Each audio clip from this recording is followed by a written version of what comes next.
Okay. સામાન્ય વર્ષમાં દિવસો કેટલા હોય? 300 ને ભાગ્યા 7 કરવાના. ભાઈ ધ્યાન રાખજો. 300 ભાગ્યા 7. 7 50 35. 7 દુ, બોલો વધારાનો દિવસ કેટલો આવ્યો?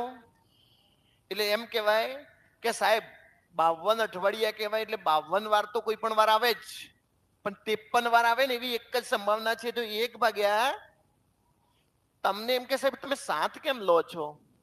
તો અઠવાડિયામાં 7 વાર હોય. અઠવાડિયામાં કેટલા વાર હોય? એટલે આપણે 7 લઈએ છીએ. 1 ભાગ્યા 7. રવિવાર આવવાની સંભાવના 1 ભાગ્યા, ભાઈ એને એવું કહી દીધું હોત રવિવાર ના આવવાની સંભાવના, આવે એની સંભાવના 1/7, તો ન આવે એની સંભાવના કેટલી? 6/7.